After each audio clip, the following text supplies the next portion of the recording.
السلام عليكم ورحمة الله وبركاته. Second time. رب اشرح لي صدري ويسر لي أمري واحلل عقدة من لساني يفقهوا قولي. SubhanAllah, as I was putting this presentation together a few days ago, I was, and every message is asking me what's the title. I was initially thinking about the title being psychological resistance in challenging times, or maybe trying times. And then, as I thought about it more, I said, these are not challenging times. These are not trying times. This is just how dunya is. This is what Allah subhanahu wa ta'ala has promised in Surah Al-Baqarah, that we're going to be tested with all of these things. So then instead, I changed it to psychological resiliency because of sobering times. SubhanAllah, we're feeling so many emotions. Some of us feel shame. Some of us feel guilt. We should be doing more. For sure, intense sadness. And some of us, as this middle schooler told me, feel a lot of disappointment. And all of these emotional feelings is what the Prophet ﷺ told us to do. When someone in the Muslim Ummah is suffering, that we're all going to stay up for him, just like the rest of the body, with fever and pain.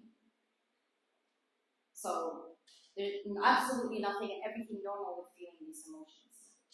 But feeling these emotions, all these different emotions, they can either be some sort of toxic poison to your soul that inshallah after this is done, you will have to deal with the aftermath of how you understood the situation for years to come. Or, and inshallah that's the case and that's why we're having the presentation, or it's going to be cleansing water for your soul. Where you're sobering, you're waking up, it's really making you see the world very differently. I know in my years of living, I understood the world a certain way, and I grew up a lot in the last week. I grew up a lot this morning when after Fajr, I noticed that I got a message. Pretty much everyone in leadership who has, I'm not going to say sided with Palestinians, but who's not totally categorically pro-Israel, I sent in a gratitude note. The president of my university, and also of recent, the director of the U.S.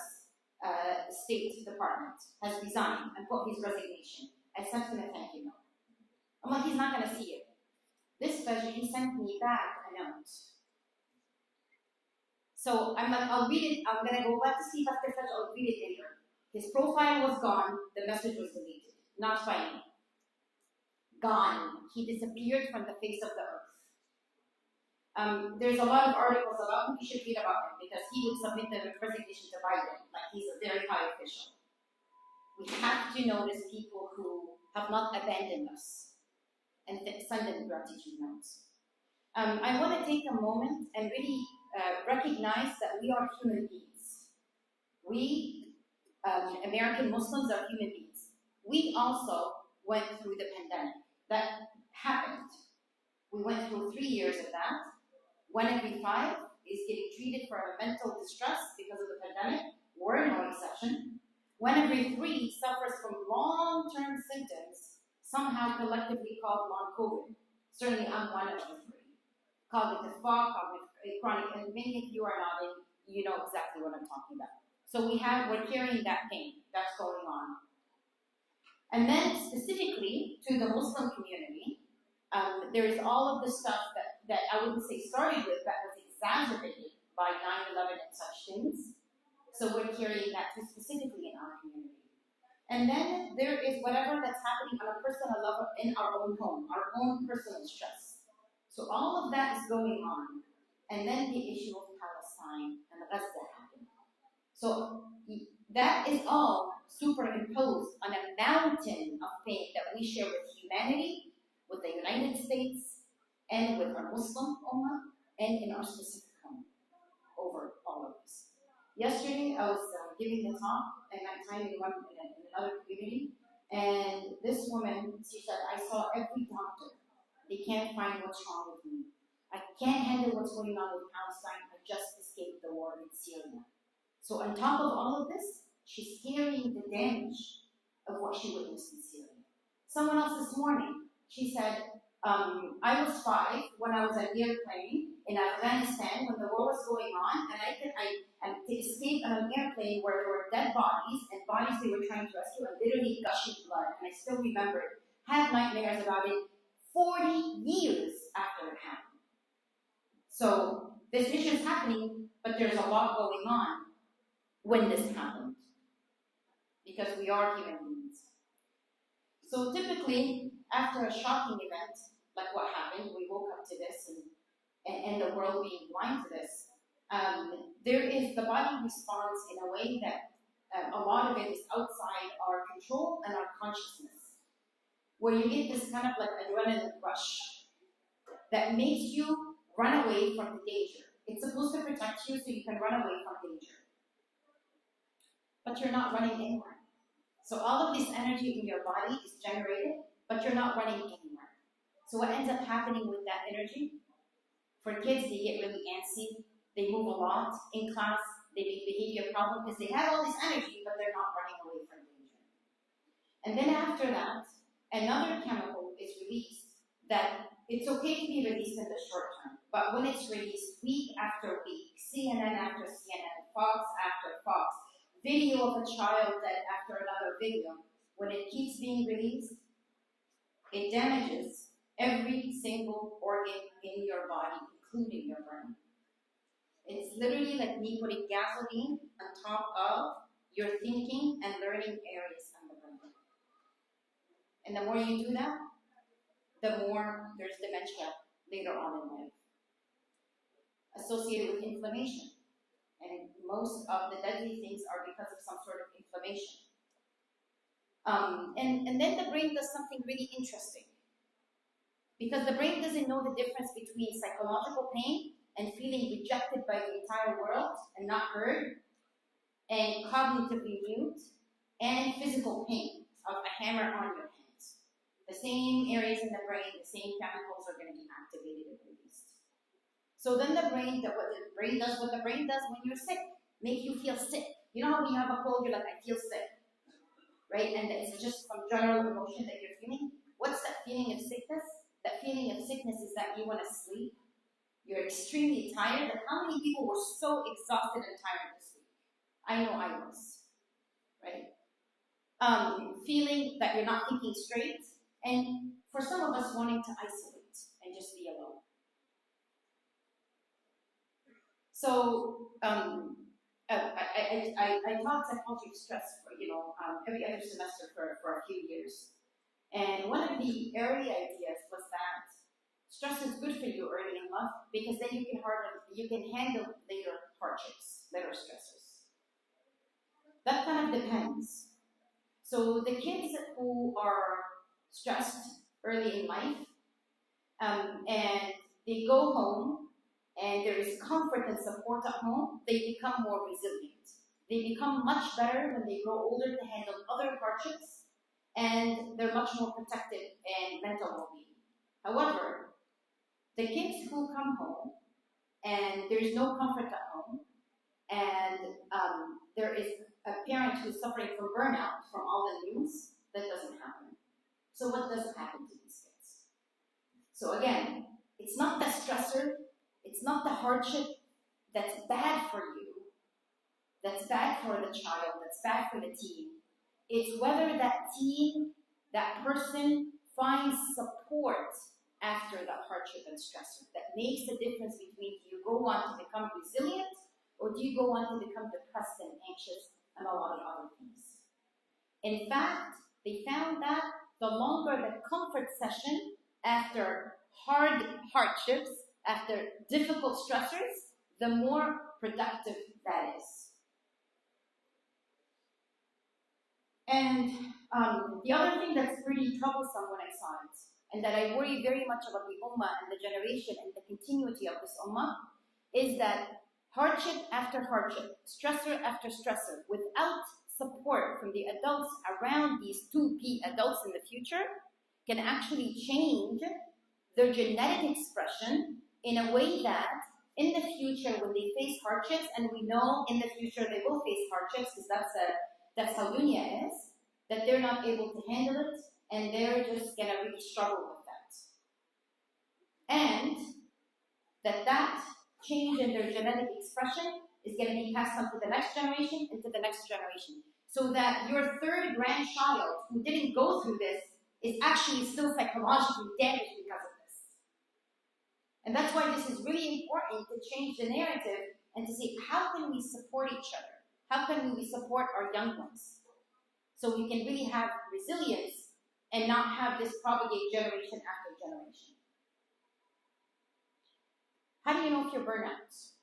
Right? Because you can't really offer support to the people around you if you're burnt out. You're extremely exhausted. You're extremely overwhelmed. So it's kind of like at home, it becomes like an emergency room where everyone is bleeding at everyone. Everyone, you're bleeding in the dining room, you're bleeding in the bedroom, you're bleeding everywhere in that house.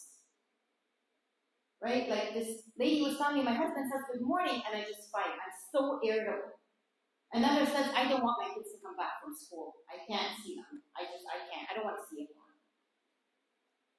We're stretched in every way, psychologically, biologically, bodily. So it's really hard for a person to notice when they are in the early stages of being emotionally burnt out, they're wiped out. But it's extremely wise to notice that, okay, I'm really being stretched and I'm feeling it. I need to do something about it. Because then what happens after this is that you start to distance yourself from people you love who you desperately need their connections for your healing. So you might say things to your kids like, let's talk later. This thing happened at school, I'm going to tell you about, I'm not in the mood, let's talk later. Later never comes. You tell your spouse, you know what, I'm going to watch TV, I want to be by myself tonight. And tonight becomes the next night, and the next night. So then we break these connections, and the consequences of the breakage of these very important connections in our families will outlive the current events right now. And then you start to just not have fulfillment in anything that you do. So how do you know you're burnt out? Feeling that you want to distance from people that you love, that you are exhausted all the time. And typically, if you are a parent of young ones, like, children, you're exhausted physically. If you're a parent of teens, preteens, you're exhausted emotionally because of the back and forth arguments. So I had a mom said, I can't believe, and some of you are smiling, you know exactly what I'm going there. I can't believe the name I called my daughter this morning. I called her a really bad name. She was full of shame, she was crying. And I said, yeah, but how many right things did you do today? You can't count them. There's so many you can't count. You can't think about these isolated incidents where you messed up as a parent. Because it's really the excellent moments of connections that they're going to really remember. And of course, the shame is not going to help any of this get better. There are also sleep problems. So if you're having a hard time falling asleep, if you have no problem falling asleep, but you're having a problem maintaining a sleep, if you're having nightmares. And one of the ways to manage this burnout is social support, which you are, mashallah, doing beautifully tonight. What a beautiful thing to come to prayer and see the masjid full. Right? To have a buddy system, especially for parents, to say that, you know what, I am so emotionally exhausted, I watched 10 videos, I'm ready to do something really bad. And if my kids come in, I'm so angry, I'm so worried that I'm going to project this on them. And diffusing for like 5 minutes, and then receiving your loved ones. So you can have a buddy system with a friend or something. So now when you tell them I need time out as a parent, instead of saying let's talk later, it's let's talk in 5 minutes. Because in a world full of uncertainties, starting with the pandemic, so many unknowns, and so many we don't know when and how, it is awesome if the kids, people at home have definitive answers. Like, give me 5 minutes, put your timer on. You go in the bathroom, you call your buddy. You diffuse, you come out. Okay? And then sometimes, with kids, especially if you have teenagers, it can get, that's another test from Allah subhanahu wa ta'ala.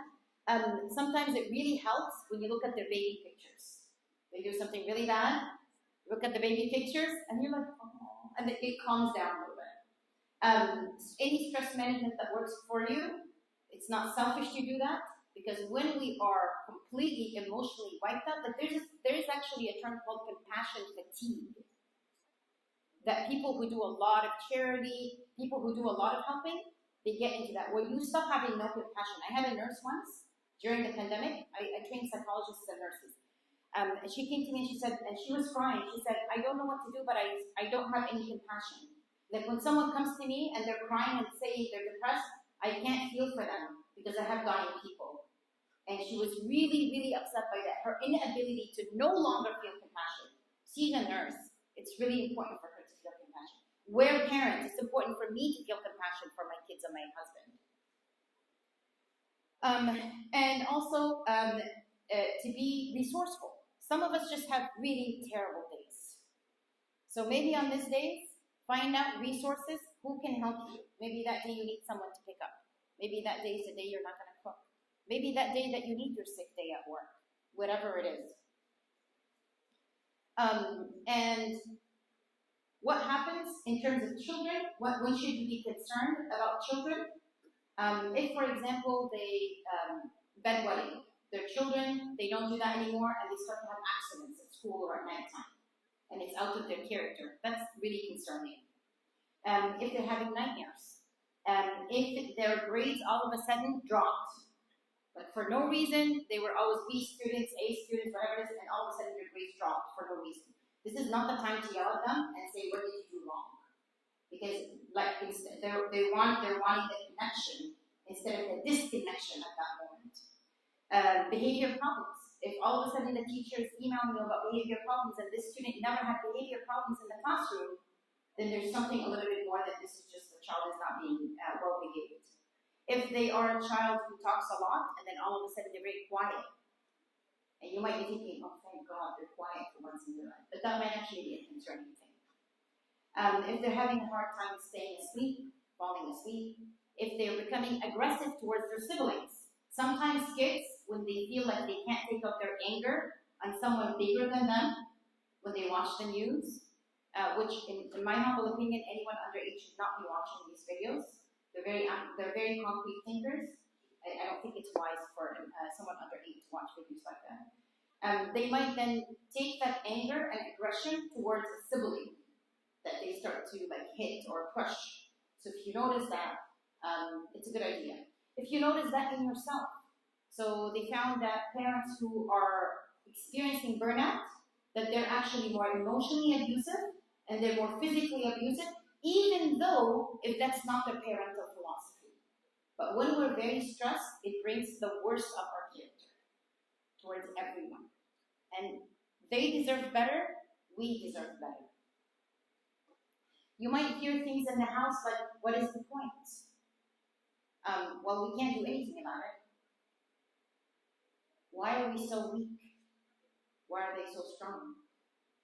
And then it might get into, well, we're making so much dua as an ummah. Why is Allah not accepted? Why would Allah allow such horrible things to happen? These are questions that we have to entertain, even if we can emotionally just empathize with them. Because these can take us down a different road. And I've seen youth, during times like this, eventually they run out of steam. They do the protests, they do this, it's not going anywhere. They go to university, the president of the university will put a categorical statement supporting one side and not mentioning anything about the children and the genocide in Gaza. And they feel helpless and hopeless, and then they start saying, maybe the other narrative is right. Because it's too hard to go against us. It's too painful. And then they start not attending their MSA, not going to the Jum'ah, khutbah, and slowly, and then they just leave us out. Because this is such a central issue to all of us. So it is completely normal for us to feel sad, guilty, pro-social shame, not destructive shame, of course, to feel frustrated. It's okay to feel concern, to feel compassion, to feel empathy. These are all extremely normal feelings when our Muslim Ummah, when really any human being, because Islam is against oppression to anybody, not just to other Muslims. Right? Islam is against oppression to anybody. What's concerning also is if you start to have these physiological symptoms. You notice that you're taking Advil more often than not. You notice that you're taking painkillers more often than not. You notice these kind of physiological pain that didn't exist before. You're starting to have impairments at your school, in your relationships, at work. That's when things then can slowly get to be clinical. So let's talk a little bit about tools so I can be cognizant of time here. One, and I agree with Oshihara completely on this, you must budget time to watch news. You must budget time to watch. I have a budget of time of when I go to I really like LinkedIn because it's professional and because there's people in leadership that if they understand and there's a correction of information, it can really have an impact. Wherever you're at, for me, I'm saying what works for me. I can't do my posts on LinkedIn to correct this information, and please, I implore you to take your time to make sure that everything you post is credible. Because if you post one thing that's not credible, everything you post is not credible. Remember that. So you want to take your time to post things that are credible. And then if I do this at the beginning, before I have to finish my duties, I can't focus. That's me. So for me, all of that has to happen towards the end of the day when I've done my duties as a work, as a mom, all of that stuff. Then I can do my post on LinkedIn. But, otherwise it keeps interrupting me when I'm doing my work. For you, it may be bothersome to do something like that at nighttime because you might think about it during the night, whatever works for you. Nonetheless, it has to be a budget, and it can be like, okay, my budget is a little bit of time. That's not a budget, because that's not specific. You want to say, I'm going to give myself 15 minutes. In that 15 minutes, I will watch the videos, I will, look for an article that's credible, I'll post about it, or 20 minutes, whatever that works for your stuff, but it must have a finite time. I don't care if it's an hour, but it must have an end time. Also, all of us, the news, the implications, the feelings, the emotions that we can't control, they interfere as we're doing something. I'm a big group, and I teach this to therapists to do with their clients who are anxious, is to have a sticky note. So to outsource the frontal working memory to a sticky note. So I have this thought, okay, I need to post this. I'll put it on a sticky note. I can't believe they did this. Now the number of people who died is this. I'm gonna put it on a sticky note. I'm not gonna do it right now. Right now, I'm working on my task to prepare whatever I'm doing, right? Cooking for my family, whatever it is. So everything else is gonna be outsourced to a sticky note. When the time comes for these tasks, is when it's gonna get done. The other thing is, and you said it beautifully, is that focus on what is within your control.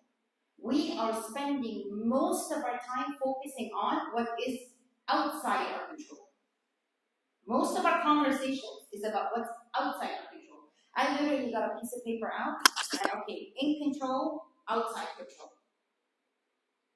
And within your control doesn't mean that you control the outcome. It means that you can do it in a reasonable amount of time without impairing your duties as a parent, as a spouse, as a worker, whatever your duties are, as a caregiver. That's within your control. Don't underestimate what you do. Don't say that this young lady, she has 3 young boys, and she's a working mom, and she calls frantically, and she's like, I'm not doing enough, I can't, and what else should I do? And oh, and by the way, I had oh, you're calling in the middle of the day, what's going on? And I had a breakout of this intense rash, and I'm gonna go get an injection. Usually you get a steroid injection if it's really bad allergic reaction. But interesting. I said, oh, I wonder if this allergic reaction you had has anything to do with what you've been watching. And she said, I didn't think about that. I think so. Because I've never had anything that's good. So then I I followed up and said, how is that working for you? How's it working for your kids? For you needing to take time off? For you and your self-care? It's not working. We can't underestimate what we're doing. So we worked out together, and one thing that she can do in that moment, and she's like, I'm waiting for the doctor, I'm going to do it right now. That I can do in the time that I have. And we have to be, there is a sense of arrogance, I think, and selfishness when we say that we need to act, we posted, it's not working. It's not up to us. The outcome is not up to us. Right? All we have to do collectively as an ummah is that we all take small steps in the right direction. That the outcome, we don't like the outcome, the genocide didn't end now, it didn't end tomorrow, but that's not up to us. And there's a hikmah in this that's beyond our intellect. So, and by the way, if social media wasn't powerful, if what you're posting is not powerful, there wouldn't be such a concern and a demand for people in power to say, like, make sure that you disable all the posts with hashtag Gaza, with hashtag Palestine. That wouldn't be the case. That gentleman would not be off LinkedIn and wiped from, like, earth. The reason is because it is working, and it's working well. These small interactions of one-on-one, and subhanAllah, the Prophet ﷺ, when he was giving the risala and he stood and he said, if I told you the enemies behind you, what would you say? Everybody believed it. Nobody even needed to look back. The reason is because he was a Salih al-Amin. Did we have integrity before all of this? Because if I have integrity, people on LinkedIn, my students who follow me, they know it's very important for me to be truthful in everything I say. Why would this be an exception? Right? So our integrity is really important, and that's why I'm very big on, let's not just post emotional things and it's inaccurate. We want to make sure everything is accurate. And then also we have to go beyond the present moment. Allah subhanahu wa ta'ala is timeless, spaceless. The time dimension doesn't exist. We can only see the present moment. We also don't need to be selfish that we do all the right things and we must reap, we must collect all the work during our lifetime. No, and we need to teach our kids that too. Do all the right things and don't worry who's going to collect the fruits of that. But inevitably, somebody in our ummah will. We have to have yaqeen in this, because Allah said it in the Quran. And we have to have that yaqeen in our kids' hearts. We're very present moment oriented because we live in the West. And they tell you be in the present moment, it's important to be in the present moment. That's not true. That's not always true. But realize going beyond the present moment. This is just a moment in time. Muslims have gone through battles where they have lost people, where the Sahaba have died, where they watched somebody, where they continue to die. On, off, tons of tribulations and hardships. That's why the ummah is also across time and across space. Just let's all keep doing the little right things within our control, being the most wholesome possible, physically and psychologically on a familial level, and leave the rest up to Allah subhanahu wa ta'ala and have the yaqeen that the fruits are going to be, they're going to grow, they're going to be beautiful, and their odor is going to permeate the entire Muslim ummah, even if it's not within our time.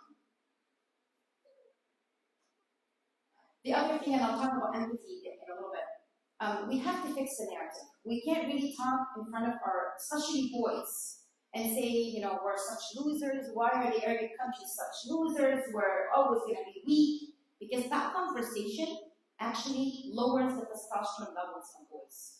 I don't think that's great for the ummah. I don't think that's a good thing. Boys, men in competition, when their team loses, their testosterone levels go down. In fact, when even a father is watching his son play soccer and their team loses, testosterone levels can go down. So we don't want to have that narrative of we're losing. Again, we need to go beyond the present. We know ultimately we will win. We goes beyond our lifetime. We have to also instill in our kids that we-ness of ummah is beyond the space and beyond lifetime, beyond our lifetime and their lifetime. The other thing is that we have to have meaning and purpose. So we need to link this to a bigger meaning. So if we're teaching our kids to pray, it's really important to say why the Aqsa is so important in the story of prayer. Why it's so central to Muslims. And there's a really good article by Yaqeen about this. You can always read it as a family. Why? Because if you are facing difficulties and hardships, but you made the intention that I am okay paying this as a price because it adds to my meaning and purpose in life, you actually do that. Regardless of how this stressor is really hard on you. So if we remind ourselves of the narrative that Allah subhanahu wa ta'ala says ultimately that we're going to win, even if it's not right now. That the people who are shuhada read all the verses about all of the beauty and how they're going to be ushered and how they're going to be told, no fear, no sadness. Here is heaven for you. Who's sad for who? Right? The resilience in Gaza. So having all of that and linking all of this to a greater meaning and purpose is really important. So this is just showing men, especially men. I really do worry about men a lot because at least women, we know how to kind of show, like to ask for support and to cry and to say, I'm having a bad day. But men will just sit and look at these videos and get bottled up. And I really worry about men, especially if you're in your 40s and your 50s. You know, your chances of cardiovascular disease increase. You really have to remind yourself of the bigger picture, which can be done through halaqas, through conversations, through also seeking supports as well. I also would like for us to empathize in a better way with what's happening in the world. There's different kinds of empathy, okay? And we also need to speak the language of empathy to like different. So some people can empathize on a mental, like on a thought level, of saying, yes, I can understand why this would be very sad for your community, that we do need that. And then there are people who empathize with their body. Like we sit, we watch a video, we cry, or our blood pressure goes up with them, right? That's like we're really empathizing with our body. And then I think, and Allahu A'lam, but I think this would be a really good translation for mawadda, a high type of mahabba. And that is compassionate kind of empathy. And that is when I'm feeling what you're feeling. So I'm sad with you, I'm crying with you, all of the stuff that we're all experiencing. But I have a strong desire to make your life better. And I think if we as an ummah remind ourselves, let's empathize with the people in Gaza, with anyone oppressed, the right way, by feeling with them. Because that's what we do. But also by having a strong desire to make things better.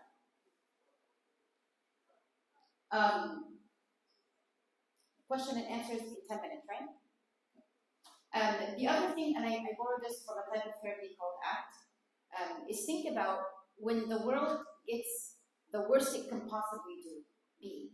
What are 3 values that you will never ever compromise, no matter how bad the world gets? So, and this, like, you don't have to answer now. We have a lot of values, but take the 3 top ones. For me, you know, being genuine is really important. Being kind is very important, and being honest is really important. So sometimes there are difficult times, but it's always easy to make a decision if you're clear on your values. So if you're making a hard moral decision, ask yourself, would my value be upset with that decision? You'll find it very easy then to make that decision. The other thing is that I think, this is a double-sided kind of coin analogy. When people regret certain things, maybe I'll start with an example and then explain. This young man, he was a teenager, his dad said, your uncle was sick in Egypt, do you want to come with me to visit him in Egypt? And he said, no, you know, he'll be okay, I'll just go another time. Well, unfortunately, his uncle died. So he says, till this day, years after his uncle died, he said, this is the one thing I regret in my entire life, because I will never hear his voice again. I will never see him again. I will never have one more interaction with him again. So I said to him, that's very interesting. You feel very strongly about this. Let's reverse this. The things that you regret the most also tell you about what you value the most. So it sounds to me that you really value family connections. Why not invest in your current family connections? Because you can do that. You can't go back in time. So the shame that we're feeling, the collective guilt we're feeling, the sadness, the intense sadness that we're all feeling, the reverse of that, the other side of the coin, what it tells me that we as an ummah, religious or not, love our deen and love our Muslims brother and sister so dearly. We didn't know this before that. But this intense sadness, the other side of this, is telling us that we really value our Islam and we value our Muslim brothers and sisters. And that's a beautiful thing. Now, in terms of resilience, right, when bad things happen, do we bend or do we break? So resilience has to do with when something bad happens, when something stressful happens, your ability to go back to where you were before the stress or the hardship. And I think we as a Muslim Ummah have done that here beautifully after 9/11, after every hardship that we were able to go back beautifully.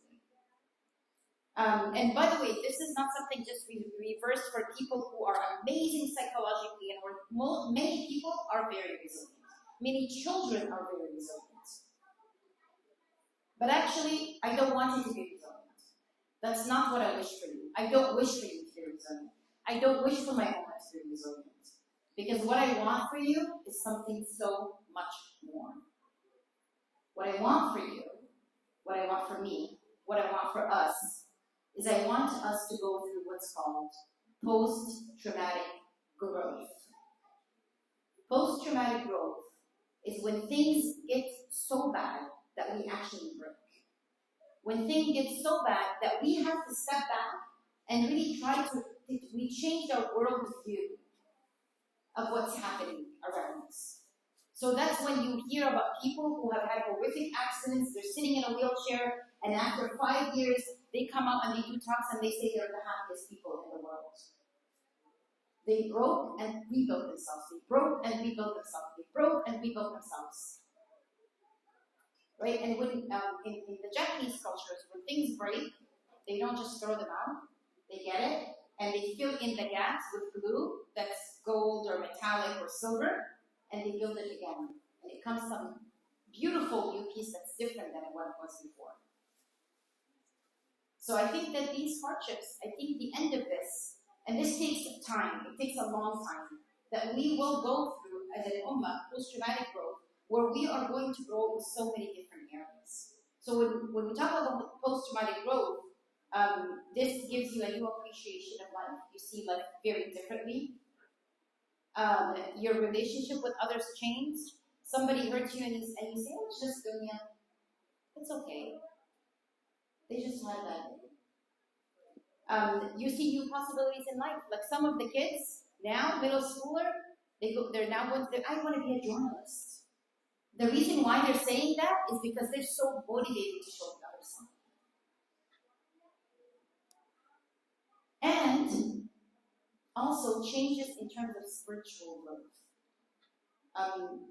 A group of 8th graders the other week, they decided to fast on Thursday for Gaza.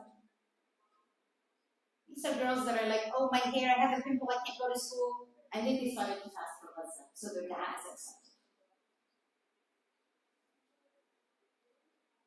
And perhaps I'll leave you with that. Sometimes our kids come to us. People that we love, doesn't even have to be our kids. And they're feeling all these like horrible things. We have no answers for them, we can't take away their pain. So I have a script here, you can say it word for word if you want for loved ones. There is a lot of sadness. I try to put my glasses on. Sometimes pretend they can see, but I really can't. There is a lot of sadness. You might feel all these achy and comfortable feelings. You might find it hard to even come up with names to describe these feelings. But there's always a rainbow after every storm for those who choose to see it. I love you so very much. I want to make sure that you don't miss the rainbow at the end of all of this. We have to really have yaqeen when we're talking to the people that we know. There is going to be a rainbow, 100%. When it's going to be, how it's going to be. I can't answer that. I can't take away your sadness. But instead of focusing on what I can't do, I'm going to focus it on what I can do, which is that I love you so very much. It's okay to tell them that I don't have all the answers. I don't know the answer to this. It's okay to say I can't take your sadness away. It's okay to say, you know what? Yesterday I was so irritable. I took out my anger on you and I yelled, I'm sorry, to a spouse or to a child or to somebody at work or to a friend. It's okay to say, you know what? I need a hug. And the teenager will be like, oh, I don't want a hug. I didn't say you need a hug. I said I need a hug.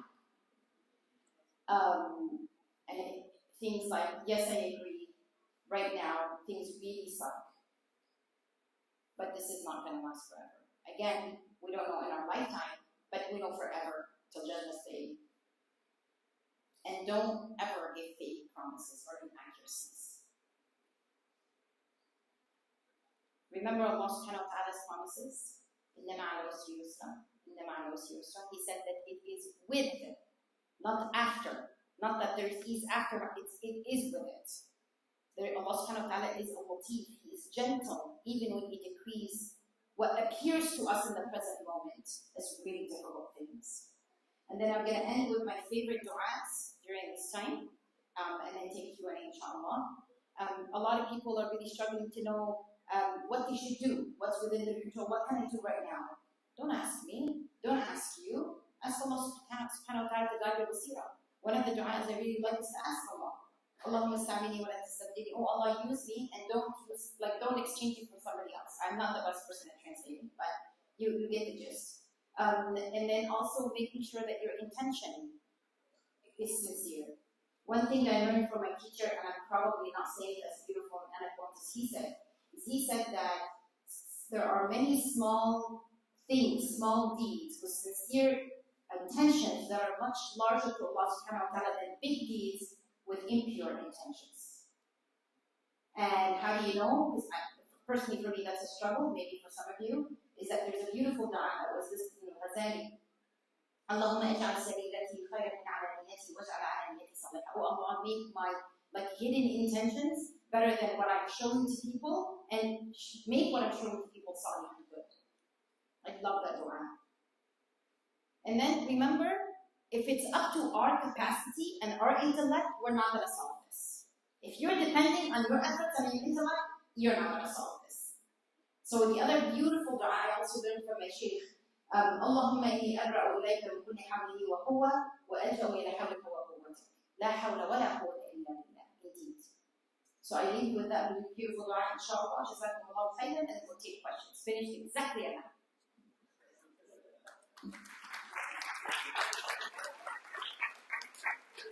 Very interesting. They both can contribute to, but they're not exactly the same thing.